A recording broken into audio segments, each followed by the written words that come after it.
Hey everybody, how are you all doing tonight? This is Dr. Dana Martin, your host of the TheSithDominion podcast, and we have on tonight the same group we had last week, continuing our Darth Vader quest and journey through his wonderful life. Not It's a Wonderful Life, but his wonderful life. Cam, thanks for joining tonight. I think we'll talk about are you back at home yet? No, I'm still traveling, visiting family. So, Oh my goodness. but, So yeah, awesome. We'll swing back around to that. Debbie, how are you doing this evening? Doing fine. That's it. All right. That's it. Yeah, when she does talk, we listen. There's not much words, but they are important. And Darth Zane, David, how are you doing this evening? I got to go back to work tomorrow, so I'm just like, eh. Yeah. So you'll be like me right now, tomorrow evening. But you don't have a show. Oh yeah, you have a show that you got to get up for too. Nope. Nope. Y'all canceled your show for?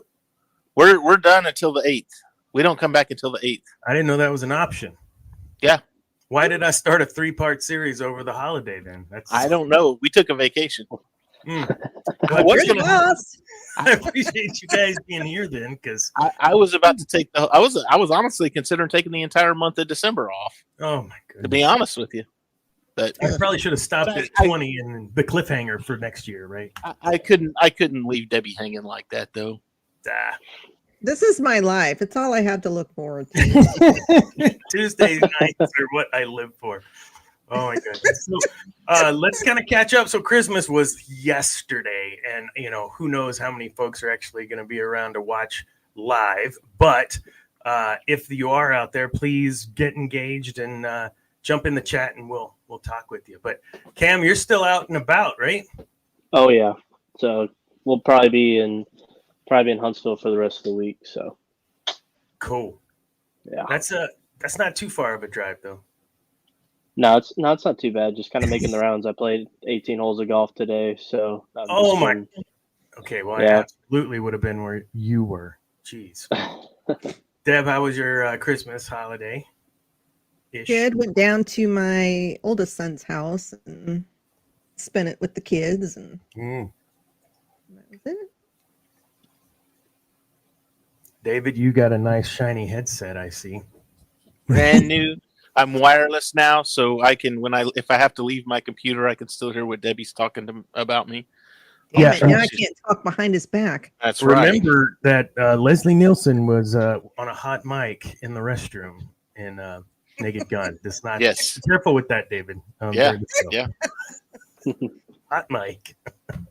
I had a great time. Zane was here. He left yesterday, and I'm actually keep looking over my shoulder, checking the score. He's over there watching Texas State right now. Put the herd on Rice. So sorry for all you Rice heads out there.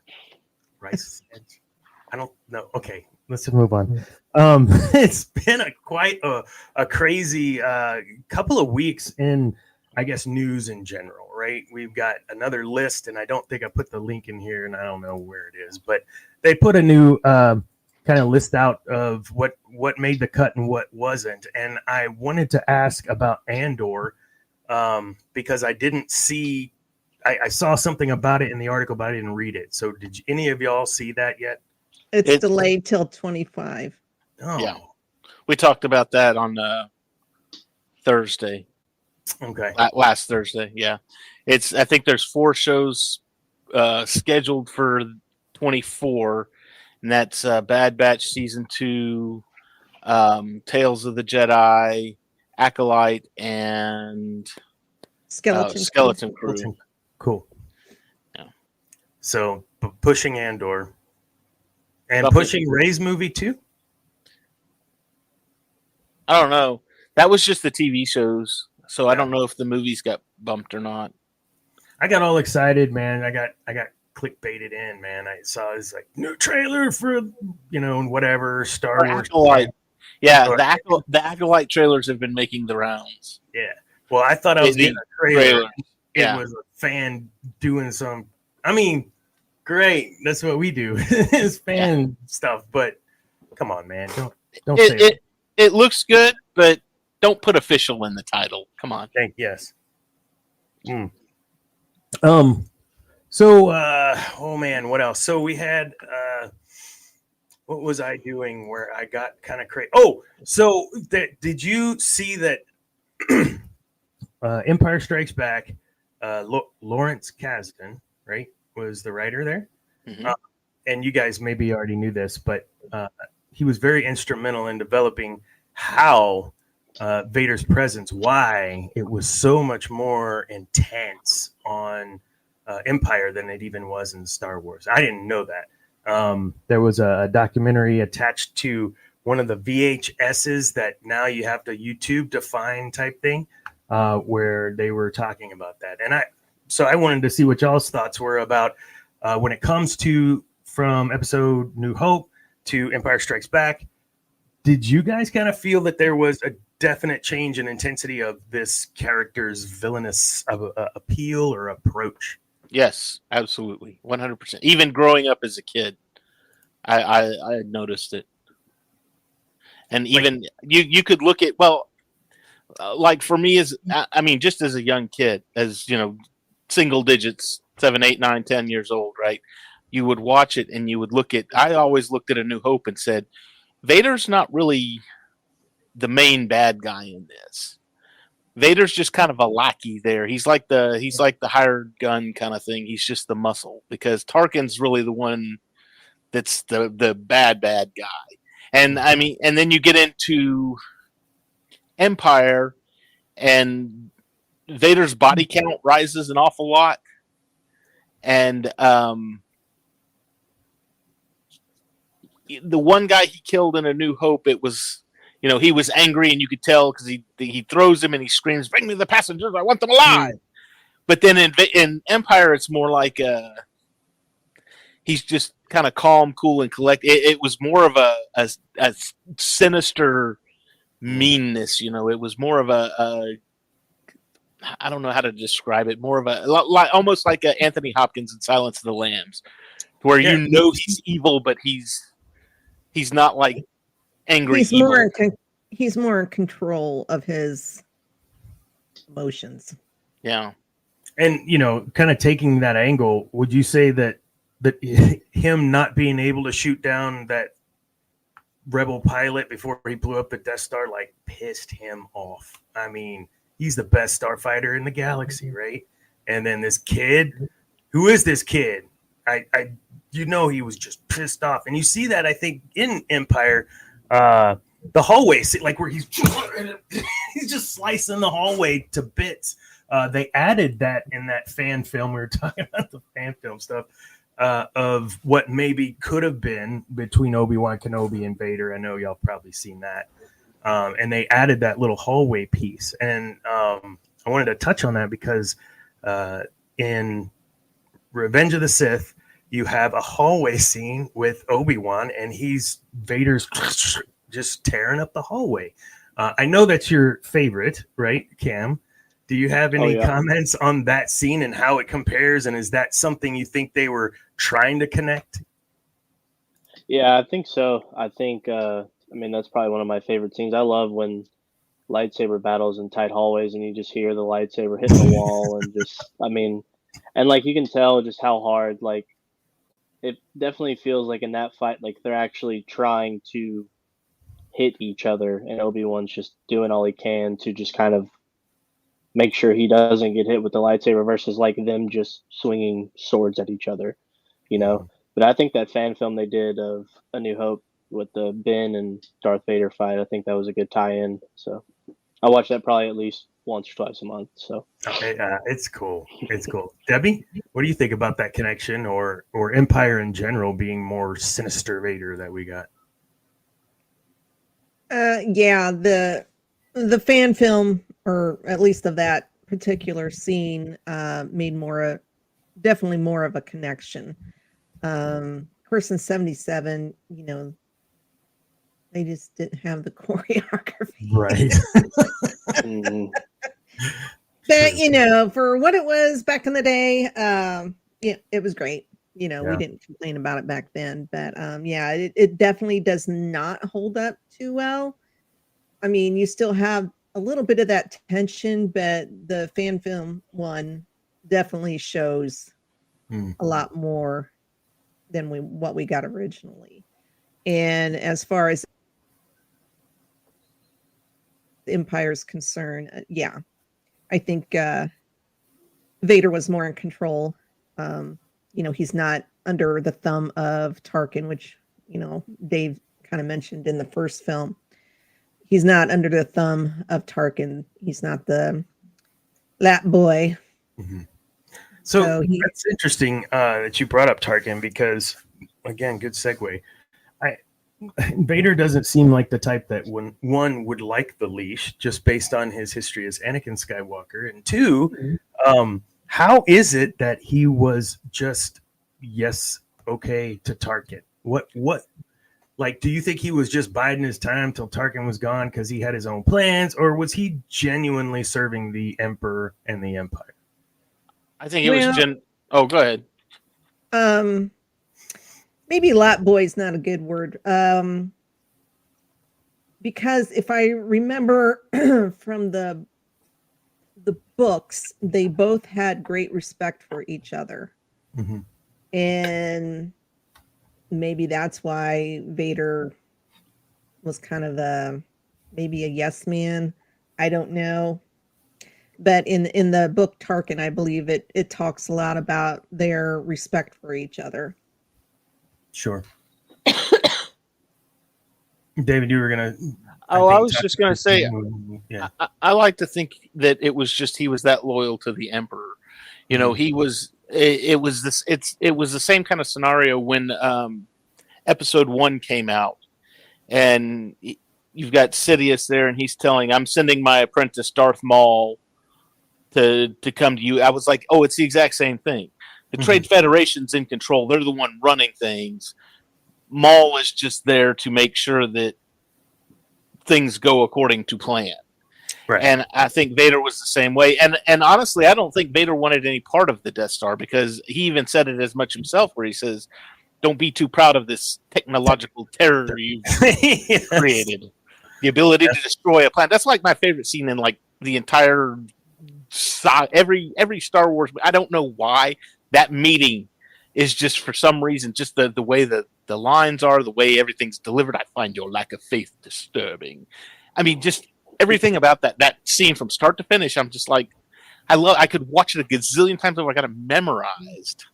And it's I think there's a good piece to the stuff about the one in that line, or in that scene. He doesn't say that you don't know the power, or you underestimate the power of the dark side. He said the technical next to the power of the force, just not the dark, the force. Yeah. So at that point, from what we saw in Revenge of the Sith to where he's in that meeting telling him shut up, like, I think even within the force, he grew leaps and bounds, more holy, because he used those words. And I'm not trying to be all, picking apart those words, but Lucas was very intentional in a lot of that stuff. Cam? I kind of agree with Debbie and David. I think overall, I think until he finds out that Luke's his son, I feel like he's serving the Emperor because that's really all he has left, And I think his respect for Tarkin did play in part as well. But, he's serving the Emperor because, who else? Like, what else does he have to do, True. And if there's going to be a way to save Padme or bring her back, as we see in the video game, right? Mm-hmm. He needs the Emperor alive for now. Oh yeah, I would agree. So let's take it a little bit further. So when we have now that meeting, the first time we see the hologram of the Emperor, and he talks about the son of Anakin Skywalker is the one that blew it up. I think you're right. There's a moment there where he does kind of hesitate, and the Emperor senses that. Like, he didn't sense who that kid was, but he did sense Anakin. And I think him sensing Anakin was important because of how that scene was delivered. You had him, the Emperor, are you sure you know what you're doing? Are you sure about this? And Vader, like, yeah, absolutely. I don't think so. I don't think he was sure. And I think that was a piece where, you know, that name no longer has any meaning to me, he says in ROTJ. But I don't know. What do you guys think? In that meeting, in that scene, was there a piece of him holding back from the Emperor? I think he was mad, honestly. Like, I feel like that comic, the one where Boba Fett tells him his name too, I think, and he like crushes the glass with the Force, and he's like, he will be mine, you know? I mean, it's hard to think, like, I mean, when he's in that suit and the Emperor tells him that, you know, Padme is dead, you know, you killed her, he's like, well, now, like, I have nobody. And then once he finds out Luke's his kid, it's like, my family's still out there. And we kind of touched on last episode how much he cares for his family and people who he might view as family. So, I mean, the Emperor knows. I mean, I like that scene in Kenobi too, when you can tell, like, when the point of view switches to the Emperor, you just know, like, Vader was going on like a 5-minute rant about Kenobi getting away and all this stuff, and he's just like, I don't think your feelings are very clear on this, Lord Vader. Then he gets that Ian McDermott does that huge Emperor tone shift, you know, in his voice when you can tell he's being serious, and yeah, it's good stuff. So, kind of jumping back and forth in the timeline, but seeing how this would have impacted, he knows it's his son the moment he hears the name, right? So, rewind to the 501st and Lord Vader's first act, and of course, we all know he's killing younglings, right? Do you think that him finding out he had a son created anything in him about that for those kids? No, not at that time, anyways, right? I mean, well, I don't. Oh, go ahead. Forever. I mean, even when Padme mentions it on Mustafar, like he's like, Obi-Wan's told me terrible things, like you've killed younglings, and he's just looking at her like, it's what I had to do. You know, Yeah. like I have to do this to save you. Like, I'm becoming more powerful than anyone's ever dreamed of, and I'm doing it for you. And then she's like, that doesn't sound like something you would really do. So, but no, I don't think at that point he would really have any.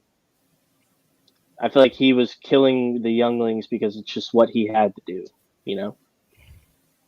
Yeah, I did a TikTok about this, and it was that when he was killing the younglings, he killed kids, but he was killing an ideal. Like, that's what he went to the temple to do, kill the ideal. So when you have now this spring of hope in Luke arriving, he thought he had, with Order 66 and the march and the continuing hunting and the Inquisitors and yada yada, that he had everything under control. But he didn't, did he? So bringing it all together to that anger, right? So when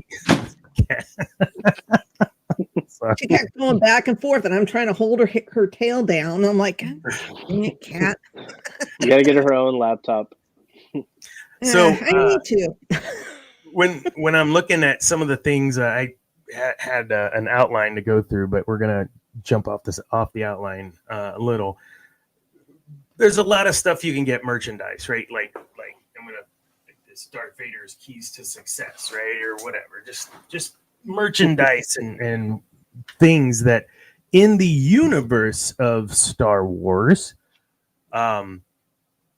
Vader marching on the temple created, I would assume, some buzz, right? About, oh my God, this new Sith Darth Vader and whatever. When he got into his suit, the look of him, the Empire, don't you think, used that to their advantage with propaganda and putting his face on posters? We can buy those kind of posters, but in that universe, don't you think that they would use that? And if so, how effective do you think that would be?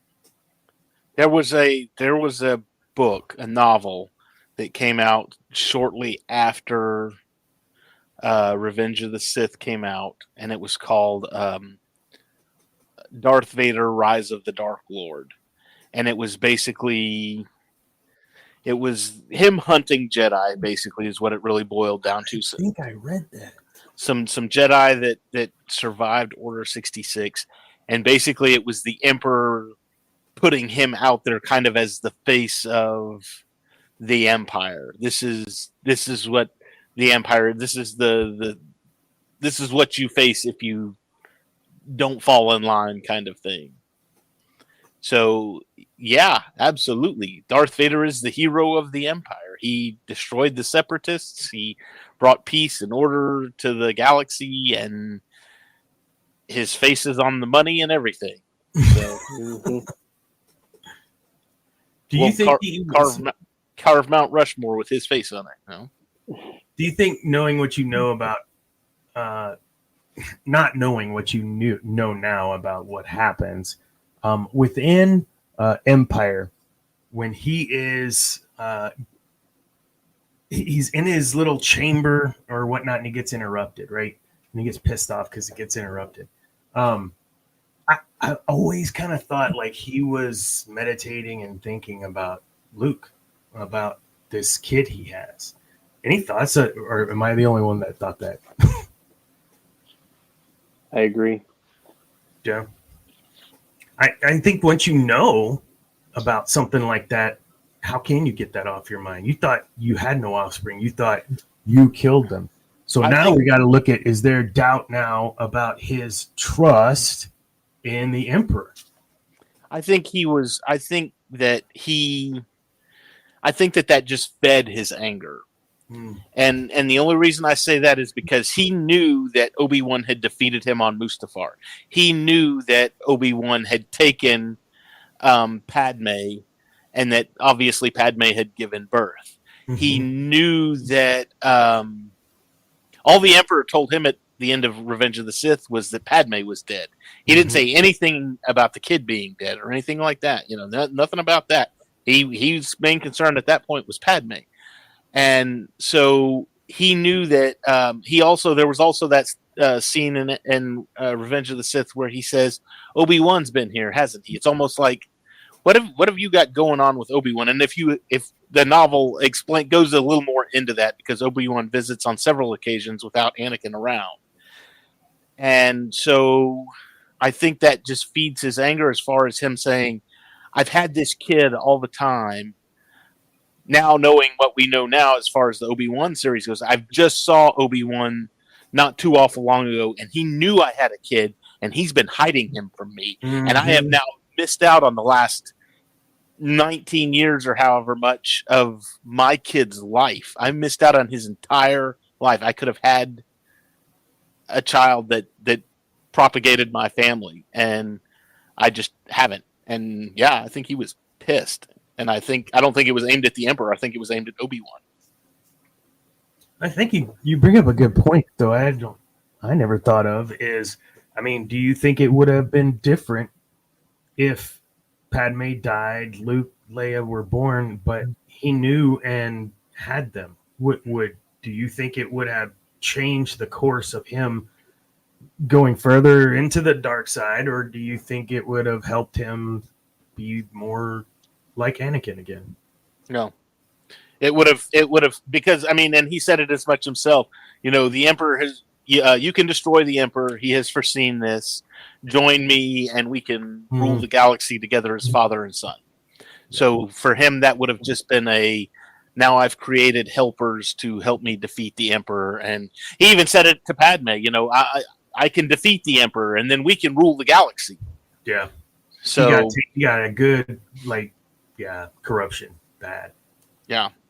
So no, I don't think it would have changed it at all. No. I mean, I guess it's a nice thought that maybe the eyes of a child, you know, turn someone back nice and good. But no, instead his son tries to kill him. It's amazing. So we want to kind of move into that ROTJ piece. I find it interesting, like through everything, you've got Luke Skywalker showing up, you know, as this Jedi Knight, flashing his saber, proclaiming he's a Jedi Knight. And how long, and I'm not sure what the time was, but it had been a few years since even Jedi Knight was probably uttered on Tatooine. I mean, I'm assuming so. Last time that it was bam, Obi-Wan slicing and dicing someone's arm off in the cantina, and then year or two later, or three, however long it was, here comes that farm boy. Now he's wielding one. They're multiplying. They're incessant. They keep coming at us. But I mean, I don't know, man. If I were sitting in Jabba's palace and some kid comes up like that, I mean, everyone knew who that kid was. He was Owen and whatever's kid. Like, he was just a farm boy. Everyone knew who he was. I don't know. I don't know that I would have been scared of him either. I mean, did he look scary as a Jedi Knight to you guys? Still whiny. Sorry, I get it. Hey, you gotta stop hating on my guy, man. I'm sorry, man. I'm sorry. I love Luke at the beginning of Return of the Jedi. I thought he was a Sith when I first watched it as a kid because I associated kind of all black with Vader and dark side stuff. So, I mean, I had no idea. And then when he crushes Jabba's bodyguard or whatever, I was like, oh man. But then the scene kind of plays out. That explained that it wasn't Force choke. It was Jedi mind trick making him think he was choking. I'm like, guys, Luke, he didn't have a master, man. Like, he was winging it. Yeah. I mean, but that's a good point. Like, was he winging it? I mean, we know from some of the what book's canon and what's not anymore. I don't know. But we do know that he did have access to or gained access to Obi-Wan's stuff, right? He goes back to Obi-Wan's place and he does have some means of direction to start training himself. Had things been different, I keep going back to this, at the end of Empire, and maybe Luke doesn't get his hand chopped off, maybe he does accept his father's proposal. How do you think that would have ended? Would they have gone against the Emperor and overtaken him? Or do you think the Emperor at that point would have already known what was coming? I mean, I kind of feel like we're getting, if Luke accepts, Vader's offer, I feel like he's hiding away for a couple years, full on like Star Killer type vibe, like training under Vader. I mean, Vader's going to groom him because Vader knows what it takes to defeat the Emperor, and he knows he can't do it for obvious limitations. And so I think he's taking Luke to Mustafar or somewhere and just training for multiple years before they face the Emperor. So I just don't know that he would have, and I'm not hating on your guy. I don't know how strong he would have been to be able to withstand whatever. I mean, we saw what Starkiller went through. I mean, even after multiple years of training, like, you don't think after training with his dad, training in the dark side. I mean, I don't know. I think he'd be pretty strong. When the dark side is the quicker path. No, not more powerful. Quicker, easier, more seductive. Oh my god! So at what point? It's very clear he's pissed, and especially when he gets tagged in the arm. Like, that's one of my favorite parts of Empire, where they're and he gets pissed off again at his son, and that's when he whatever and chops his hand off. But this is where I get a little with Rey too. Really? I mean, you're that great of a swordsman that you outdueled Darth Vader. Come on, man. Well, outduel, but you know what I mean. You got a hit on his arm. Give me a break. I just don't see that. I don't see it. If this will add to the theory, or if this will add to your acceptance of that, here's what I see. I see watching the entire duel. I see Vader toying with Luke like a lot, like him just yes, you fight well, and all of that toying. At some point, he let his defenses down, and Luke was panicked at that point. And even if you get a panicked animal into a corner, it's going to do everything that it can to get out of that corner. And even if it's something wild, yeah, he probably did. He probably got lucky. It was a lucky shot. And Vader was, I think the reason he got mad, he wasn't mad at Luke for hitting him. He was mad at himself for letting his guard, like, idiot, I shouldn't have done that. Now I look like a jackass. I'm going to. It's like when I'm playing Call of Duty and I go, that's it. And I kind of reposition myself. Let's go. We're going to go hard this time. Yeah, exactly. I mean, he's notorious for playing with his food in a sense when he doesn't really fear kind of the duelist he's fighting against. I mean, you can even see it in the Jedi Survivor game when he's fighting Seer again for the second time. You know, I mean, he might take her a little bit more serious, but I mean, he's known for, I mean, even in the Kenobi show, that first fight when they first see each other again, like he doesn't really see Obi-Wan as a threat, even despite kind of past events. And I agree with David. I mean, eventually a panic animal is going to cut you once. So what changed? That join me, whatever, to ROTJ where he's like, all right, I'm just going to kill you. Or was he, all right, I'm just going to kill you? Do you think he was going easy on him, toying with him as well then? I don't think he was going to kill him. I think it was more of a, well, because he even said it, you know, you'll be forced to destroy me. Well, if that's your destiny, if that's the way fate's going to hand it to you, then that's the way fate's going to hand it to you. Yeah, when he said that, though, when he left, right, this was on the platform when he said that, right? I could be wrong. But when they have that meeting on the platform, and he turns his back to Vader, and he's, you know, got his arms over it, and you constructed a new lightsaber, your skills are complete. He trusted that Vader wasn't just going to cut him down. And what I saw is a parallel in Revenge of the Sith, where Home Skillet Emperor does or whatever, Chancellor Palpatine does the same thing to Anakin, turns his back on him and trusts him. But his hand was shaking. Ian McDermott's a freaking great actor, shaking that hand like he's ready to flick out that saber, though we didn't know why he was shaking his hand at that time. Oh, I love. I mean, he's just a great actor. Sorry, sidebar. So anyhow, I don't know. What do you guys think about that piece? I think. Go ahead, Debbie. Or Revenge or Return of the Jedi. Mm-hmm. I think they're both hoping to turn the other. Mm-hmm. Luke is still hoping to turn his father to the good side, and Vader is still hoping to rule the galaxy with his son. So I think that's still in both of their minds. I think that's what's going on there. I don't think either one wants to kill each other. They're still hoping to turn each other. I find it interesting too that Vader used that to it was almost like Luke had almost convinced him, but he changed the subject kind of thing, because he says, that's why you won't bring me to that's why you couldn't destroy me before, and that's why you won't bring me to your emperor now. And at that point he had turned his back, and instead of answering that retort, he just flicks on the lightsaber. I see you constructed a new light. It's like, yeah, we're not going to talk about that. We're going to talk about what I want to talk about, kind of thing. I'm gonna change the subject because we're getting too deep here, kind of thing. So you built a new lightsaber. Hey, it looks pretty good. You know, hey.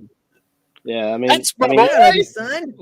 Yeah, I feel like he eventually finally just has to tell Luke, like, I mean, it's too late for me. Like, yeah, like there is no hope for me, and I don't know why you're feeling this type of hope for me, you know. But that's one of the biggest that series of lines there. That's one of the biggest flaws, and I know I'm saying this wrong on the Sith Dominion and everything, but to me, that's one of the biggest flaws in all of the Sith. Because he sits there and he says, you don't know the power of the dark side. And then he follows it up with, I must obey my master. It's like, you don't know how powerful I am. But I got to answer to this guy up here. Yeah. Yeah. Well, and Palpatine knew that, which is why he put him in that suit the way he did. We know that. When is Tech worse than Grievous, right? He what? Like the suit tech was worse than what Grievous got, I think. Probably. I mean, I Grievous think so. just had little tiny stuff around his little tiny organs. Yeah, I think if you read into the comic books and some of the other novels too, I think it even says that because Anakin was technically savvy, he was upgrading his suit to where it was better than what it was when, he got it in Revenge of the Sith and it was a piece of crap, but by the time you get to Jedi, it's like we're peak Vader kind of thing. Yeah. So he does on that platform when he gets his son taken away. What's he thinking? What's going through his head? Because there's that moment right at the end where he kind of takes that deep breath and he's sitting there leaning on the edge. What's he thinking? What's going through his head? Anakin came back. You think Anakin came back for a sec? I don't know if I think you started to see Anakin re-emerging. I think it was just kind of a process, and I think the duel between Vader and Luke at that point had begun, and Luke was winning.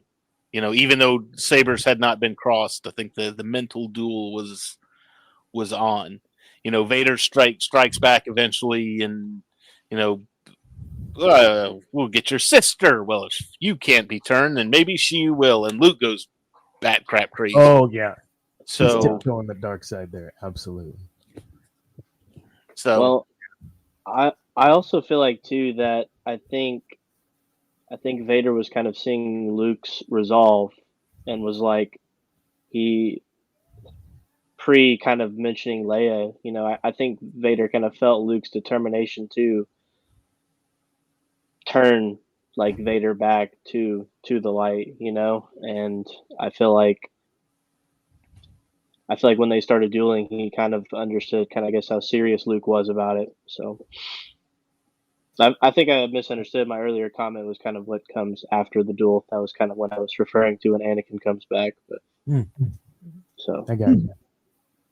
Yeah, on the platform, he says, I think you're right. He heard in Return of the Jedi, you hear Anakin Skywalker a couple of times. You hear that name, and when he says it, you're only Anakin Sky. You've only forgotten. And he goes, that name no longer. He gets pissed.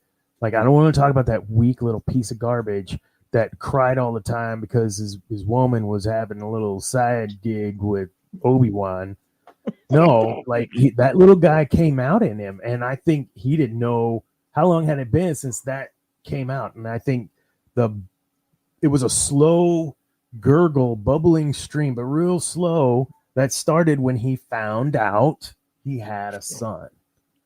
And any of us that are parents or have a father know that there's just something different about you when you know you're in some way, form, or fashion responsible for this other human, Do you think any of that played into I guess when I see it, I think, man, he must have been kind of proud on some level that his son believed so strongly in him. Like, that had to have touched him, I would think.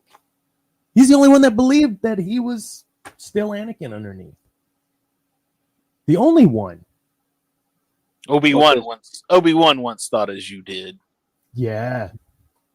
And then, but he's more man than machine. He'd be like, no.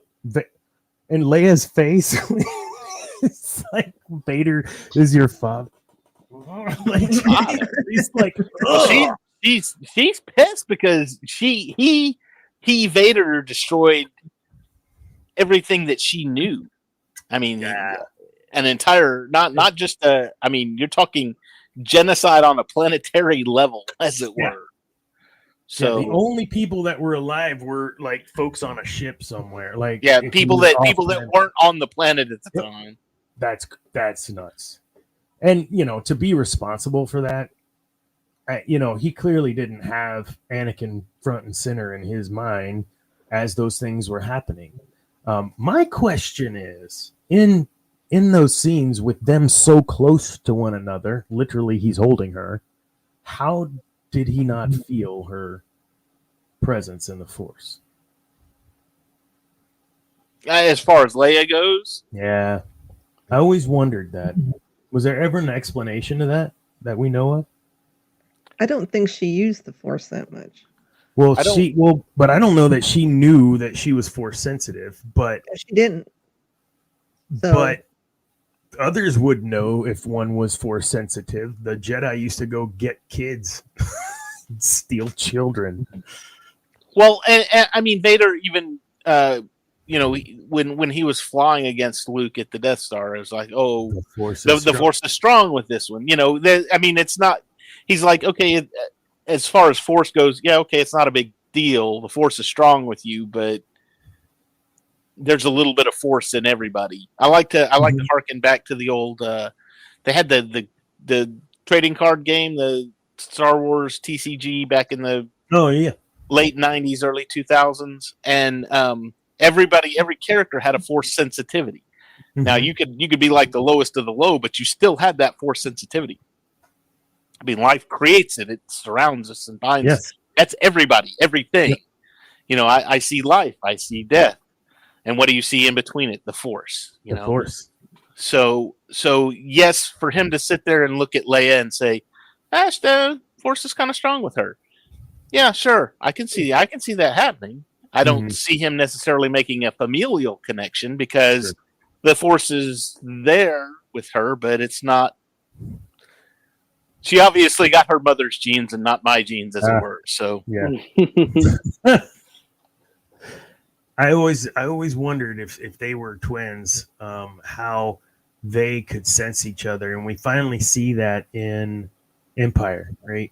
And in the same way in which he reached out to Leia, so too his daddy reaches out to him. Like, I thought that was creepy as crap as a kid. Like, oh, cool, he makes the connection to her, and oh, that's wonderful. And wait, what? Oh God, and that's what happens in Jedi, right? He knows. Oh, Vader's on that ship.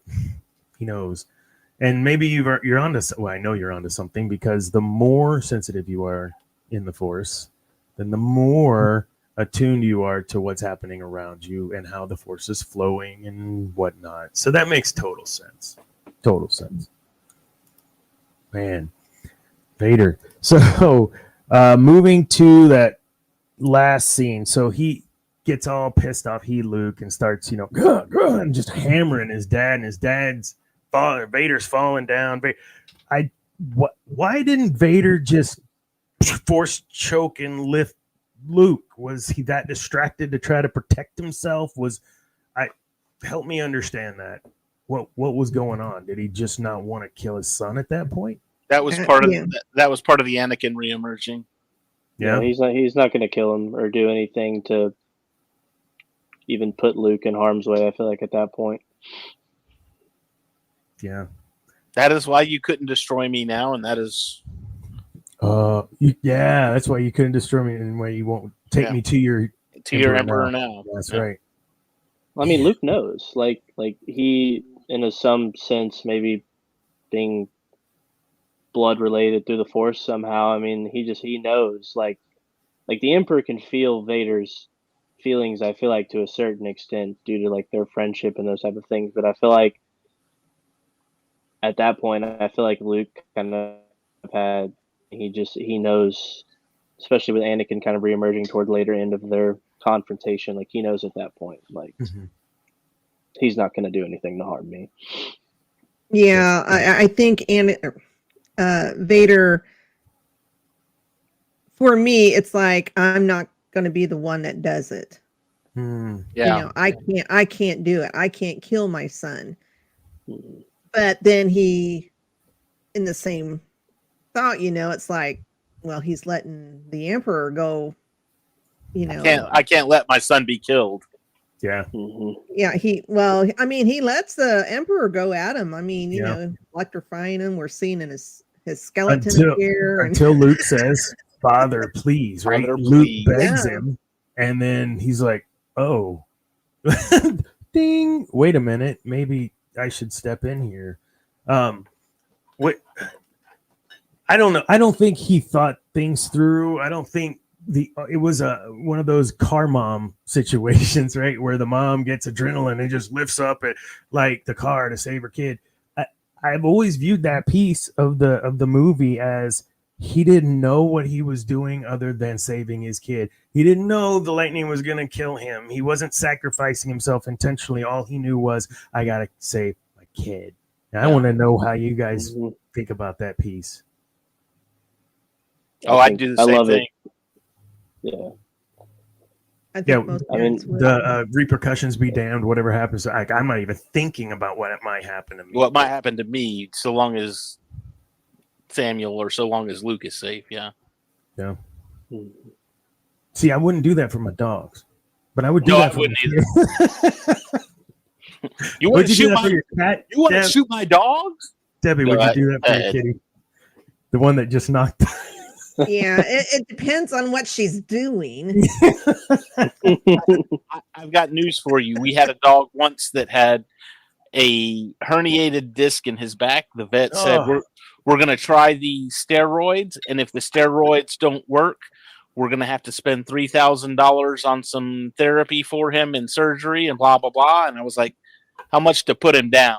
$150. I'm calling my wife. This dog's about to die. Because I'm not spending $3,000 on no dog. I mean, there is a limit. Don't look at me like that. It's an animal. I'm not even a dog person. I'm not even a dog person, and I feel bad. I don't. It's replaceable. Man, Dang, all right. That's tough. That's tough right there. That's why he's Darth Vader. Yeah, I'm thinking about my dog right now, and I'm like, $3,000. I mean, might have to. If my house was on fire, and as long as my youngest son lives with me, so if he was out, but I knew my cat was still in here, yeah, I'm going back in. I'm going back in. I'm not that heartless. I'm not. Okay, I'll run in and save the dog from that's a cruel way to die.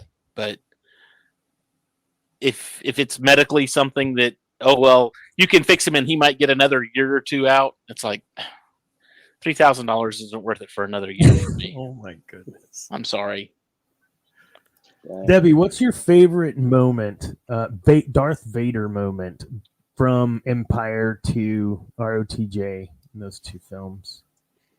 Good Lord. Ooh.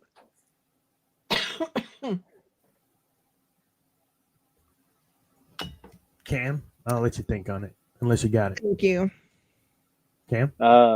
My favorite scene, I mean, there's a couple, but I would say my first one, because I kind of have differing thoughts on it, is when Luke realizes that the Emperor was 2 steps ahead and grabs his lightsaber, ignites it, quote unquote, tries to, strike the Emperor down, and Vader either saves the Emperor or saves Luke from striking the Emperor down, preventing Luke from falling to the dark side. So I think those are that's probably my fave moment, other than when Luke finds him in Cloud City and he's just sitting atop of the stairs, pitch black. You can just kind of see his outline. I kind of like that too. But now the throne room scene is probably my favorite. Well, and we go from A New Hope of, this guy's kind of a bad guy, but someone else is pulling the strings, to holy crap, he's a silhouette atop stairs. He learned his lesson, at least at that point. He's a silhouette atop stairs with his own theme music. Yes, that is a force to be reckoned with. Yes. Well, I also feel like too, when we find out that, because I mean, at that point, if you'd only watched A New Hope, like, you kind of hear Obi-Wan talk glowingly about Anakin.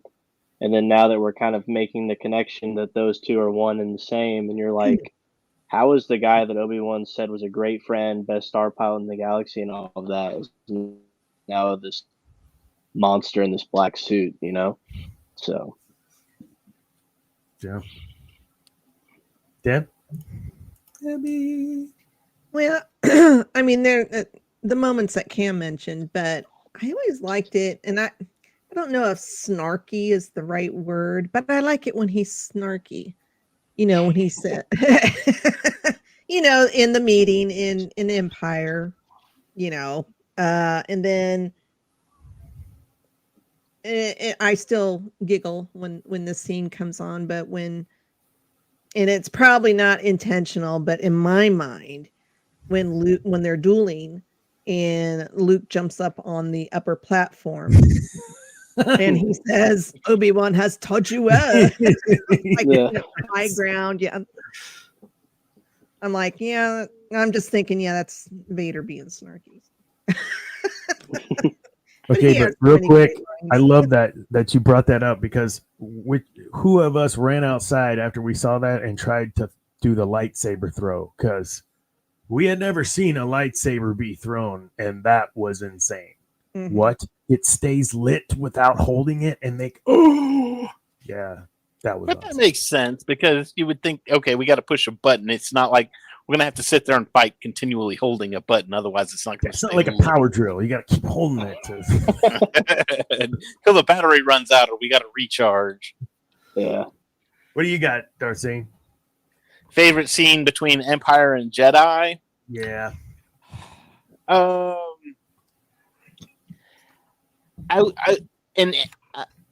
Probably two. In Empire, the scene with the Emperor where he's talking to the Emperor, and the only reason I say that is because that is the one thing in the special editions that I like that they did, and that was replacing or putting Ian McDermott in where Ian McDermott needed to be put in. Instead of the old lady. The old lady. Yeah.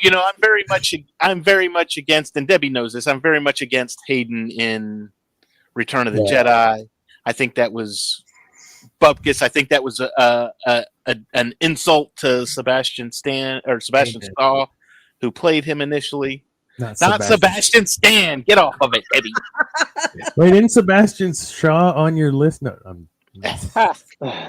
So, but I thought it was an insult to him, and I really didn't care for it too much. But putting Ian in, he was the Emperor. So you at this point you've had the prequel trilogies, you've had Return of the Jedi, who that was him. So it only made sense that they replaced him with Ian McDermott. So I would say that one for Empire, and then maybe for Jedi. I'd say for Jedi the two landing sequences on the Death Star.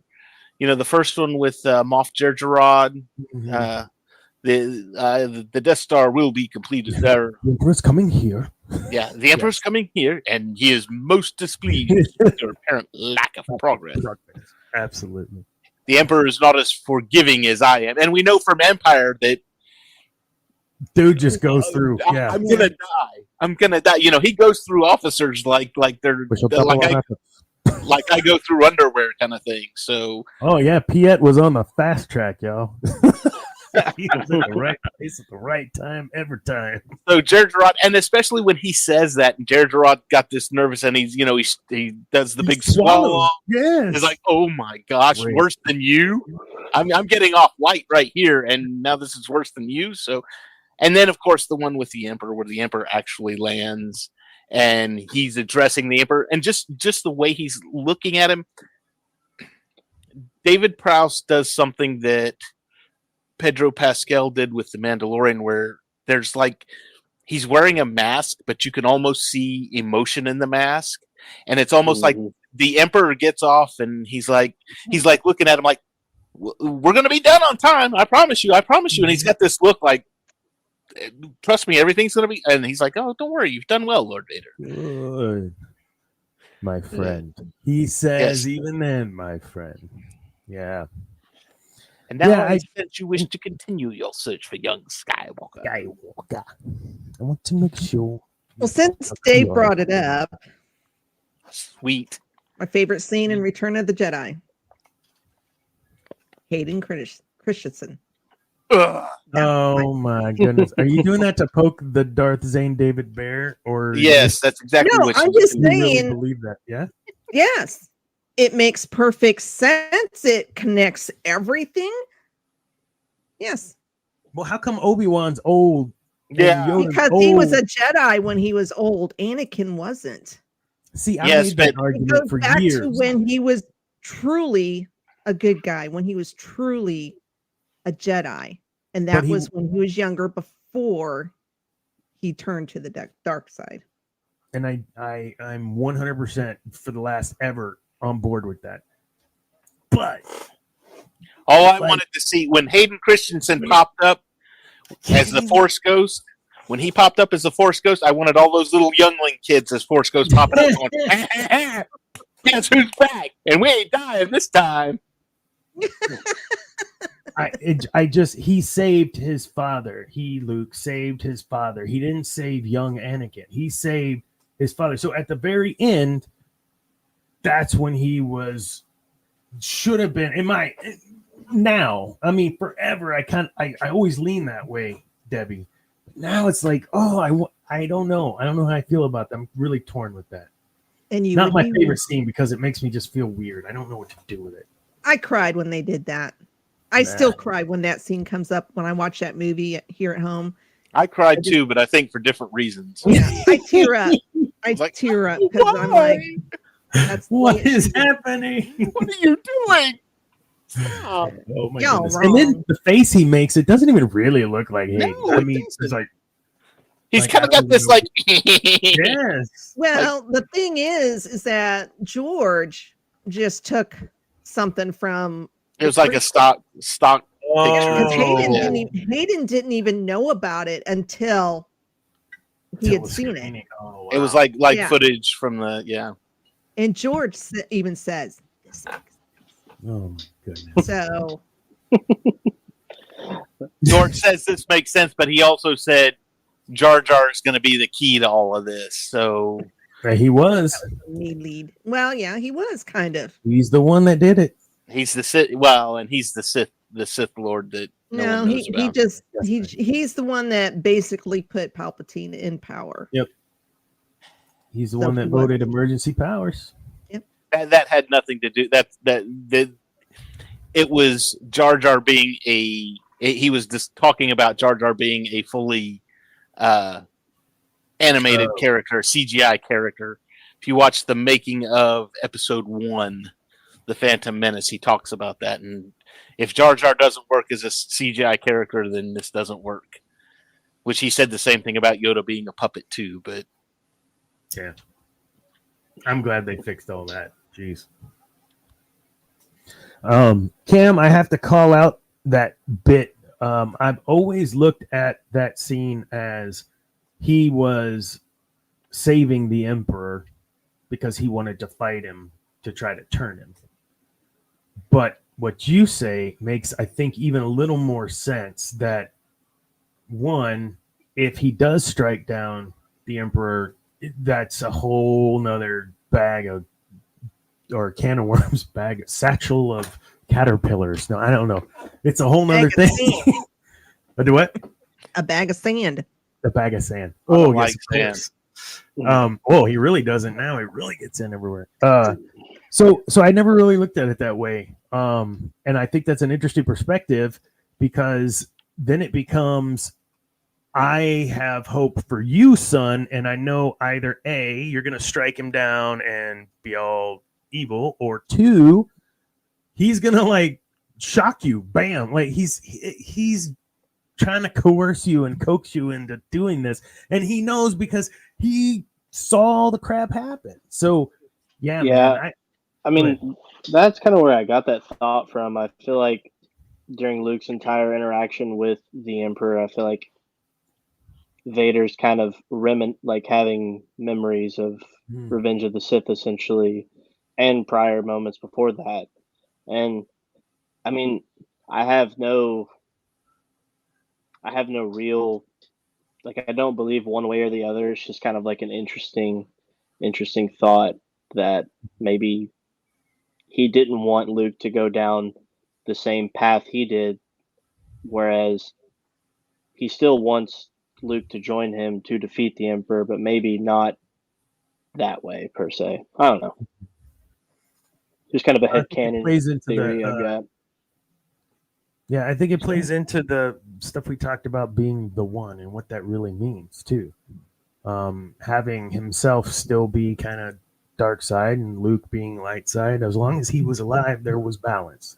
Mm-hmm. And the moment that he died, there was no longer any balance whatsoever. Because now you just have two Jedi and Luke, and then eventually Leia.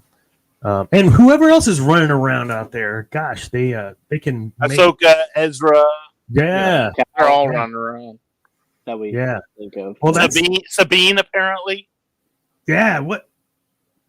But they wouldn't develop Finn into some force sensitive character. I know, right? Jeez, what's up with I was that? begging for that. Ray, I have something to tell you. Ray, I have something to tell you. I know. Just stop already. Just give it to us. Hey, just don't get me started on that film, please. I'm trying to enjoy my holidays. So next week we're gonna kind of go for future Vader. We're gonna talk about where kind of go into where he's been put into Ahsoka or these other shows, and kind of where the future may go with him. You don't like it? Cam shaking his head. It just certain things just don't make any sense for me with. I think Cam's gonna sit out the next show.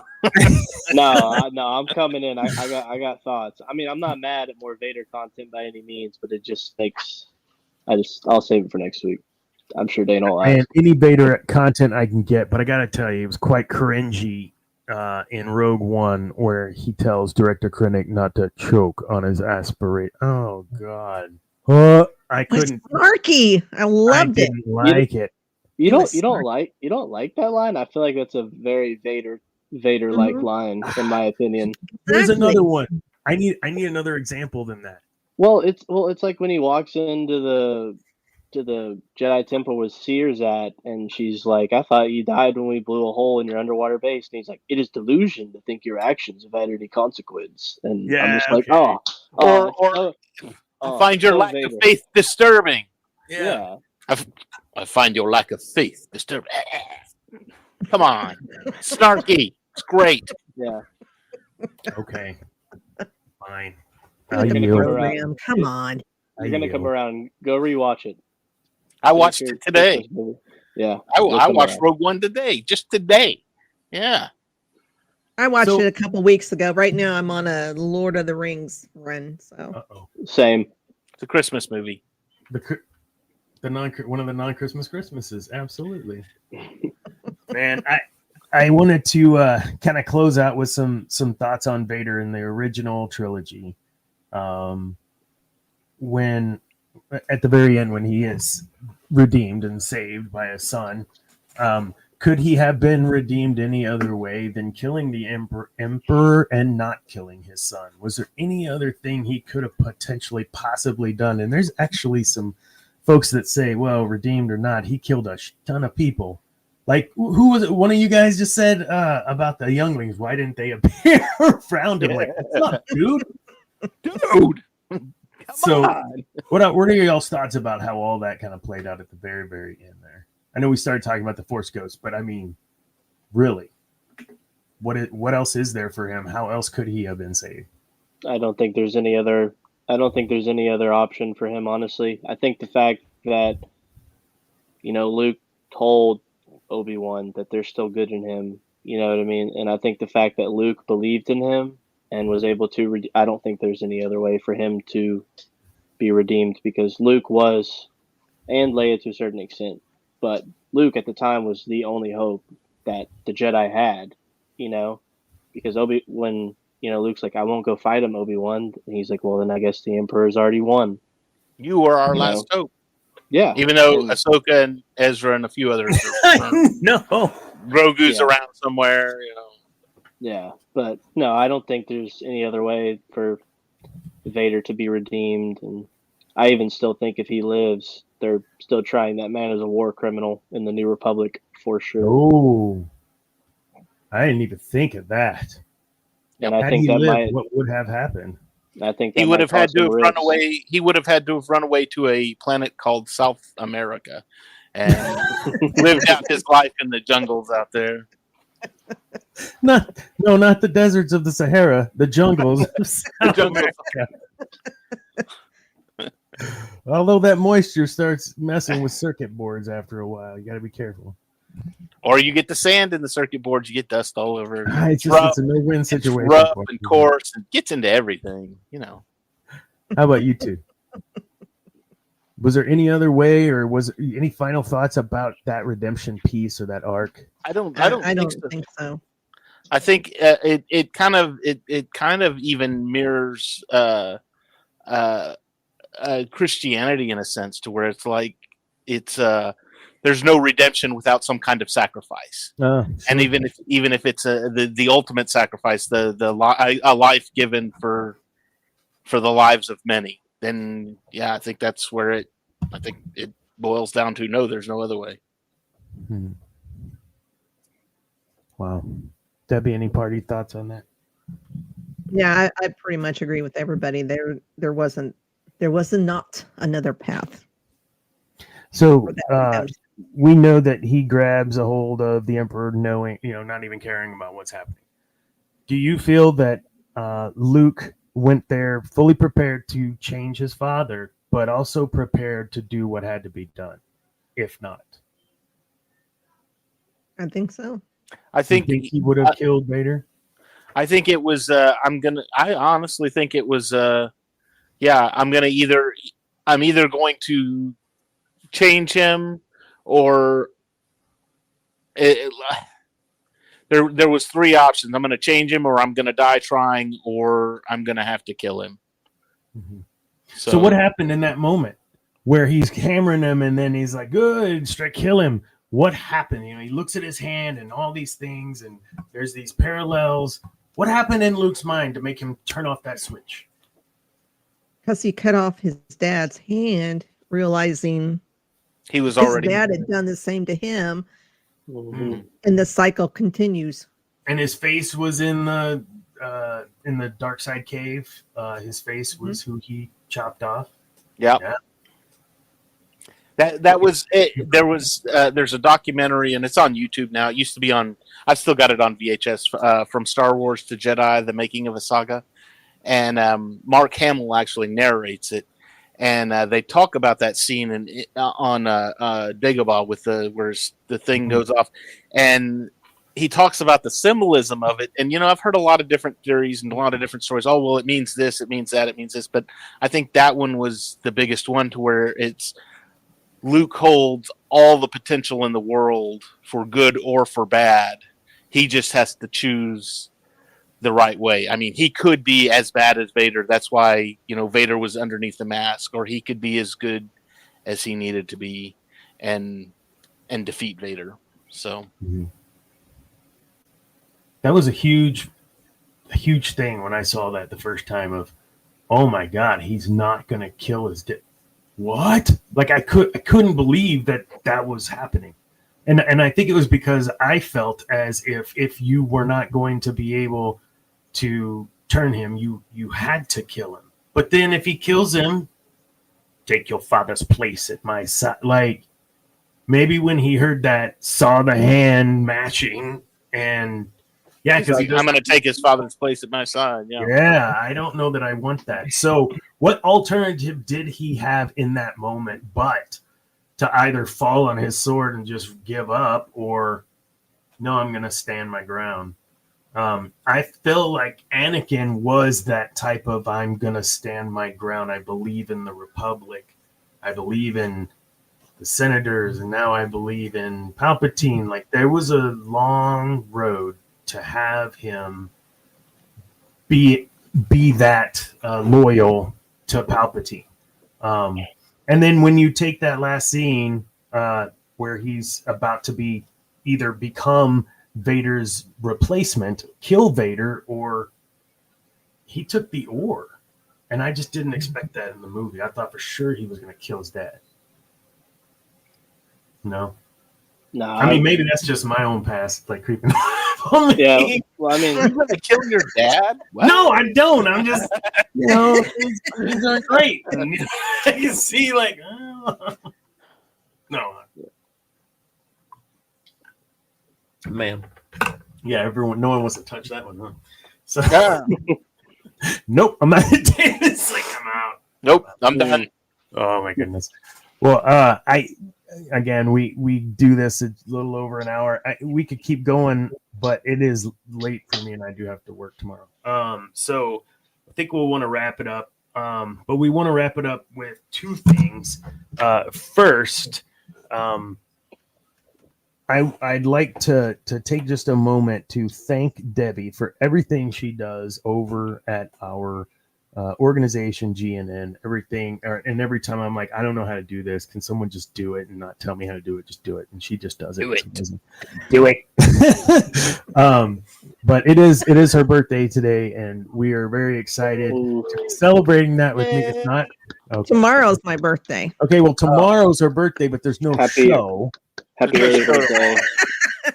Well, I think it started with Alex, who lives in Australia. So today is tomorrow. It's tomorrow. It's already her birthday So in Australia. technically for him, it is my birthday. But once when he posted that, It's all then over. everybody was like, happy birthday, baby. I was like, people who know me, it's Like, 2 my days birthday's after tomorrow. What's wrong with you?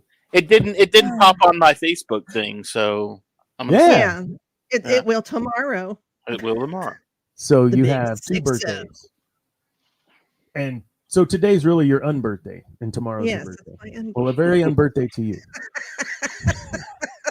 Thank That's you. not this show. Oh my goodness.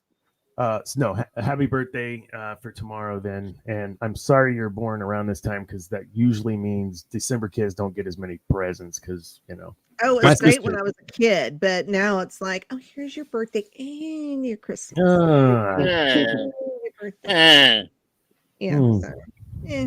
I'm getting Yeah. screwed. I'm sorry. There should be 2 bottles of wine. Make that rum. I'm not a. Okay. We'll do rum. No, seriously. Rum and Thank you Coke. for everything you do, Debbie. You're amazing. So next week we're gonna kind of pick up, like I was saying, I'm sorry. Okay. R2 beeps and I have to look at it. What was I saying? Oh, so next week we're gonna talk about the side shows, not the side show. You know what I'm saying? Other shows, and then the future, because we already know, like, Ahsoka season 2, whatever. Like, Vader's going to be in that. We know this. Yeah, and there's more stuff that Hayden's been. They've been hinting at, and that he's signed on for, or whatever. So, I'd like to kind of kick that stuff around and talk about some of the stuff they did, some of the stuff they might be doing, in which Cam is already cracking his neck for next week. I've got thoughts. Awesome. I think I might bring Ambrose on for that. This would be super fun. So we're gonna I'm kill out. it for this evening. What happened? Okay. Let's wrap it up. Are you guys gonna be on next week? If not, that's cool. If so, we hope to see you. I'll send out the wait, we have to keep it this group, because it's been this group every time. No offense to all you other folks out there. Like 3 other people were like, I want to talk about Vader. Well, you should have started it the first then. That's what I'm saying. Other guests like that have been on in the past. Yeah. Because they're going to want to come on and, what about when Vader said this in Empire? We talked about that last week. Yeah, last week. Yeah. You got to stick with it, because then we can reference the other show too. Like, hey, remember when Debbie said, yeah, that's right. And then Cam, yeah. So yeah, you don't want to be left out. You'd be the 5th wheel. Wait, those are actually kind of cool. All right. I hope everyone has a continued happy holiday. Be safe on New Year's, please. And happy Boxing Day to all of you in the Commonwealths and whatnot that may celebrate that still-ish. I don't know. I just know it's Boxing Day. I don't even know what that's for. No one does. Okay. We're Americans. We don't celebrate that. All right. It's for throwing all the boxes away. Is that I'm gonna say I put all mine in the recycling today. So Yeah. brilliant? It should be Makes perfect Unboxing sense, Day. right? You box all the stuff up and put it in the attic. That's what Boxing Day is. All right, folks. It was super fun.